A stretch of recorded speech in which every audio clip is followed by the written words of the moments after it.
Were you immediately in a depression, or did you Yes. see it? You were. Yeah. And did you say to yourself, that's it, it's the end of my career, Yes. I'm never going to go anywhere? Yep. But Were you close to breaking up the band anyway? Do you think you guys would have broken up because Kurt was going his own way? I think at that point it was important that we take a break. Dave Grohl just said something about Kurt Cobain that left longtime Nirvana fans absolutely speechless. It's been over 3 decades since Kurt's tragic passing, but the memories and mysteries still linger. What Grohl revealed this time? It's more personal than ever before. It happened on a quiet morning. Dave Grohl was speaking on The Howard Stern Show. Candid and unguarded, when he dropped a heartfelt reflection that hit Nirvana fans right in the gut. He wasn't promoting a new album or planning a grand reunion. He was remembering. Everybody knows if Kurt smiles, it lights up the room because he usually doesn't. Dave Grohl. Just that one line, simple, tender, triggered a wave of emotion online. For those who lived through the rise of Nirvana, who still feel the echo of Kurt's voice in every guitar riff, this wasn't just a memory, it was a portal. There was something almost haunting in the way Grohl said it, as if, for a brief moment, he wasn't just talking about Kurt, he was speaking to him. Fans caught it instantly, the pause in his voice, the look in his eyes. This wasn't nostalgia. This was grief that never left. He wasn't alone. Fans across the world chimed in, some commenting how they hadn't thought about Nirvana in years, but suddenly felt 16 again, with Never Mind blasting through their headphones. Grohl admitted that he still thinks about Kurt all the time. Sometimes he even dreams about him, not with fear, not with regret, but with a strange, aching closeness, as if in those dreams, time never moved on. Dave Grohl. I dream about Kurt sometimes. It always feels real. These are not the words of a rock star. They're the quiet admissions of a man who lost a brother. Grohl confessed that in those dreams, Kurt is usually smiling, not the tortured icon the world remembers, but just Kurt. Playful, mischievous, human. And that's what stuns people. For decades, Cobain has been frozen in time. A myth, a martyr. But for Dave, he was just a friend. A bandmate who made dumb jokes backstage, who scribbled lyrics in messy notebooks, who sometimes needed space, and sometimes Grohl's voice cracked slightly as he said it. He doesn't rehearse these stories. He doesn't polish the pain. That's what makes it hit so hard. Then came the FireAid benefit concert in January 2025, a rare moment, historic even, when surviving Nirvana members reunited for something more than just music. It was a memory. It was a tribute. Grohl on drums, Chris Novoselic on bass, Pat Smear on guitar.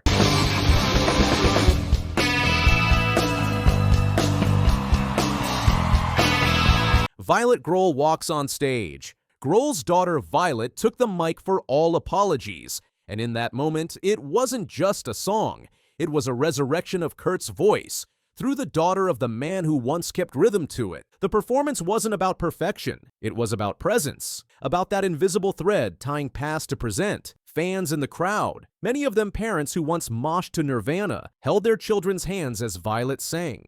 Tears flowed freely. The set list was short, but every note mattered. From Come As You Are to Lithium, it felt, and maybe, just maybe, he was. Kurt Cobain's legacy is complicated, icon tragedy, genius, but for Dave it's something quieter. It's in the silence before a show, in the crackle of old tapes, in the smile that rarely came, but when it did, changed everything.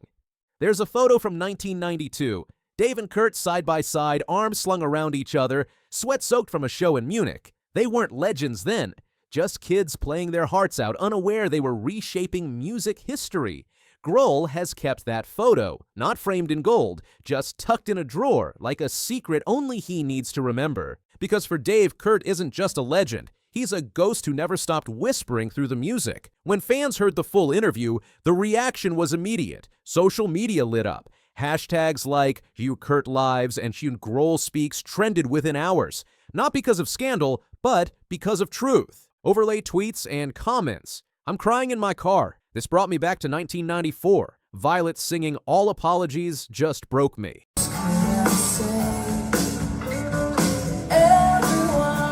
It reminded people that grief doesn't vanish. It just changes shape. And sometimes the ones left behind carry it in the music. One fan wrote, I didn't realize how much I missed him until I heard Dave talk like that. Another said, we never really lost Kurt, not while Dave's still talking. In a world moving faster than ever, it's easy to forget the past. But moments like this, when a grunge icon pauses to remember his fallen friend, pull us back. Remind us what mattered, what still matters. There are younger fans now discovering Nirvana for the first time. Teenagers, even kids streaming In Utero like it just dropped yesterday.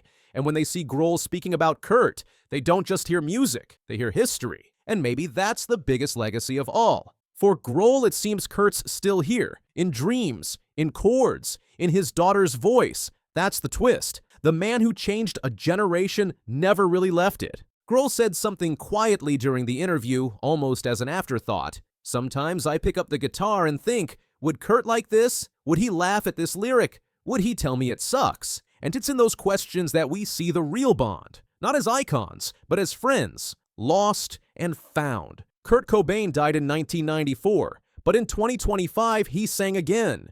Through memories, through love, through those still playing his music. If you were ever moved by Nirvana, if their music marked a chapter in your life, then this moment matters. Because it's not just about what Dave Grohl said, it's about what we still feel. Tell us in the comments, what did Nirvana mean to you? If this story moved you, don't keep it to yourself. Hit that like button to honor Kurt's legacy. Subscribe for more powerful stories from the icons who shaped our lives, and share this video with someone who still remembers the sound of Nirvana playing for the first time. So he says he needs to talk to me alone, and I'm thinking, I don't know, does he want to raise or what's going on? But I'm thinking, cool, I got to tell you about this Street Outlaws thing. So Aaron's got his serious hat on, and he's fixing to tell me something, and I'm pretty sure I'm not going to like it. Richard Rawlings has just made the most explosive revelation in automotive television history, and what he revealed about the shocking collapse of Fast and Loud has completely shattered everything fans thought they knew about the beloved Discovery Channel series. The Gas Monkey Garage legend's devastating tell-all about the show's final season has exposed systematic behind-the-scenes corruption that turned America's favorite car restoration show into a toxic nightmare of manipulation, betrayal, and corporate greed that ultimately destroyed everything he had built. Everybody hold on to your hat out there. Fast and Loud is no more. I have exited Discovery and I'm a free agent, Rawlings announced in what can only be described as the most shocking departure statement in reality TV history. But the real story behind those words reveals a level of industry corruption that will leave you questioning everything you've ever watched on television. What happened during Fast and Loud's final season wasn't just creative differences or natural evolution, it was a systematic campaign of destruction orchestrated by Discovery Channel executives who had completely lost sight of what made the show successful in the first place. The explosive revelations begin with the toxic production environment that had been festering behind the scenes for years. While fans saw the high-energy antics and incredible builds, the reality was far more sinister. The pressure to meet tight deadlines often conflicted with his high standards for craftsmanship, which ultimately made the working environment unsustainable. Former team members revealed about the impossible conditions they faced. But the most damaging revelation centers around Aaron Kaufman's devastating departure, which wasn't the amicable split that Discovery tried to portray. The last 5 years were really tough mentally and physically. We were always rushing, and there was no opportunity to stay and do something that I cared about deeply anymore, Kaufman revealed in a 2017 interview that exposed the ugly truth about what was happening at Gas Monkey Garage. Aaron's exit wasn't just about creative differences, it was about systematic abuse of the team's passion and craftsmanship in service of manufactured drama. I wanted more time for the cars and the work. Richard wanted to keep the show moving at full throttle. But this wasn't Richard's fault. This was Discovery Channel forcing impossible production schedules that prioritized television drama over automotive excellence. The most explosive part of Rawlings' revelations involves Discovery's systematic manipulation of the show's content. Producers often restructured or edited events to create a more engaging narrative. Tight deadlines and sudden conflicts, which often resolved just in time, led some fans to speculate that parts of the show were staged. While Richard has consistently denied that the show was scripted, his recent comments reveal that Discovery's interference went far beyond simple editing. Producers sometimes pushed for certain builds or scenarios that they believed would resonate better with audiences, even if it didn't fully align with the team's usual workflow. This represents systematic creative sabotage, where network executives who knew nothing about automotive restoration dictated how Gas Monkey Garage operated, destroying the authentic culture that made the show special in the first place. The behind-the-scenes corruption became so severe that it created a mass exodus of talented team members who couldn't tolerate the toxic environment. Some employees reportedly felt the show prioritized entertainment over real automotive work, leading to dissatisfaction and departures. Former employee Tom Smith's explosive TMZ interviews revealed the extent of the abuse. The team faced unrealistic expectations to meet the demands of TV production. This wasn't just about working hard, this was about the Discovery Channel creating impossible conditions that sacrificed the physical and mental health of the Gas Monkey Garage crew. But wait, there is more. The most damaging aspect of Discovery's interference was how it destroyed the authentic relationships that made Fast and Loud special. Sources close to the crew describe disagreements over which cars to feature and creative disputes about design choices, particularly when producers pushed for drama over authenticity. Richard and Aaron's partnership, which had been the heart of the show, became collateral damage in Discovery's pursuit of manufactured conflict. Richard's focus was on monetizing the builds and growing the Gas Monkey brand, while Aaron wanted more creative freedom and room to experiment with the cars. But this wasn't a natural business disagreement. This was the inevitable result of network pressure that forced Richard into an impossible position. The corruption extended to the show's core content, with systematic staging of what should have been authentic automotive discoveries. Accusations surfaced that some car deals and restorations weren't as authentic as they appeared on screen, with critics claiming that certain barn finds were prearranged or that cars were prepped before filming to enhance the drama. While Richard has consistently denied these specific allegations, stating there's no script or setup. We find what we find and we flip what we flip. His recent revelations suggest that Discovery's interference went far beyond what viewers realized. The network's obsession with drama over craftsmanship reached its breaking point when even fans began turning against the show.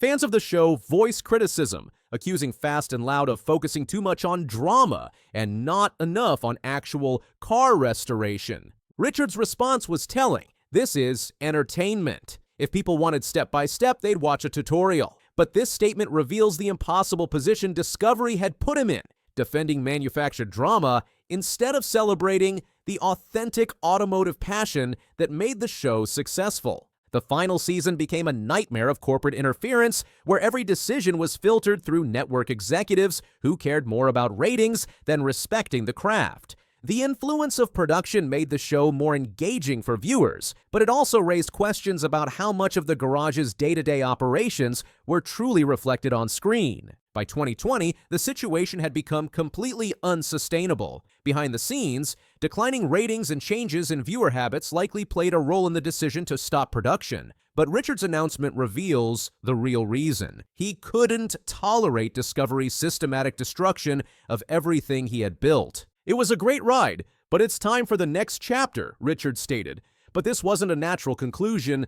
This was a man escaping from a toxic corporate environment that had betrayed everything he stood for. The most revealing part of Richard Rawlings' exit is his move to independent platforms, where he now controls his own content and brand. His shift away from TV is a clear rejection of the corporate interference that ruined Fast and Loud. With a focus on custom builds over deadlines, Gas Monkey Garage has reclaimed its creative freedom. The show's collapse also exposed how Discovery's meddling shattered real relationships. Aaron Kaufman didn't just leave over creative differences, but because corporate greed pushed authenticity out the door. Aaron's exit exposed deeper issues behind Fast and Loud, as Discovery prioritized short-term ratings over long-term loyalty. Richard Rawlings later revealed how network interference turned authentic builds into formulaic content. His departure wasn't about change, it was about escaping a system that crushed his vision. The real loss isn't just the show ending, but what it could have been without corporate control.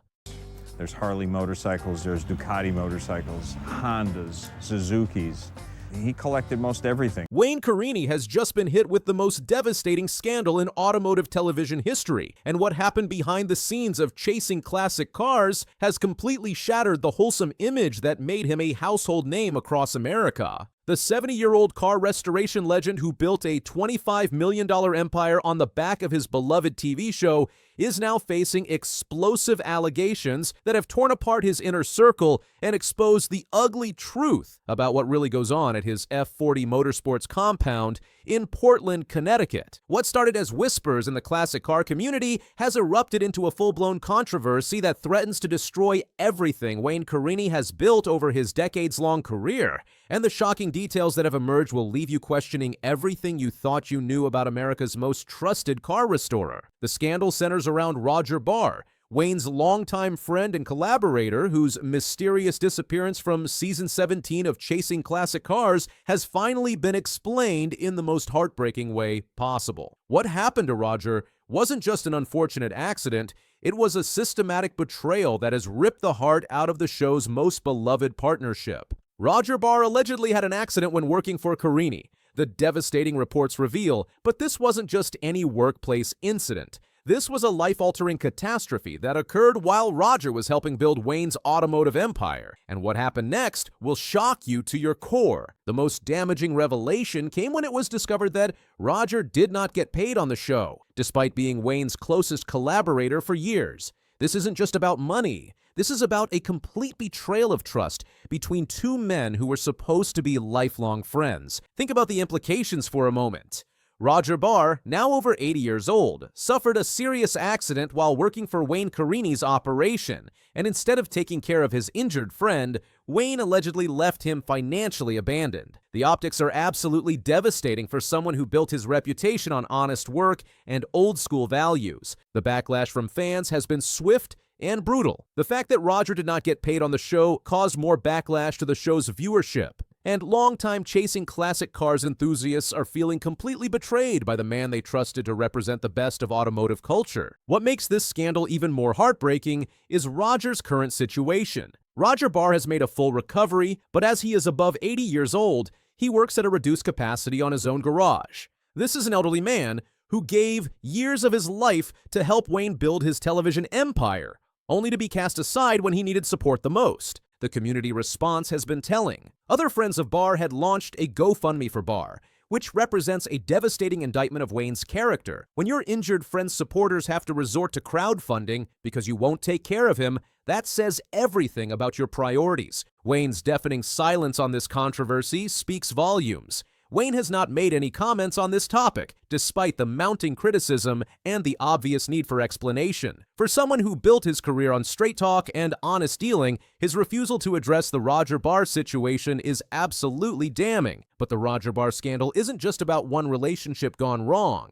It's exposed a pattern of behavior that calls into question everything Wayne Carini represents. Here's a man who has built a $25 million fortune and operates a 2.5-acre compound filled with some of the world's most expensive classic cars. Yet, he couldn't ensure his longtime collaborator was properly compensated. Let's talk about the numbers for a moment. Wayne reportedly makes about $5,000 per episode of Chasing Classic Cars, and with the show running for over a decade, we're talking about substantial income from the television side alone. Add in his restoration business, his car collection valued in the millions, and his various automotive ventures, and you're looking at serious wealth. His car collection alone reads like a billionaire's wish list: Mercedes-Benz SLR McLaren, 1963 Ford Falcon Sprint, 1948 Davis Divan, 1967 Jaguar XKE convertible, Jaguar E-Type, and 1961 Porsche 356B Cabriolet. These aren't just cars. These are investments worth hundreds of thousands, if not millions of dollars each. The contrast between Wayne's obvious wealth and Roger's situation is stark and deeply troubling.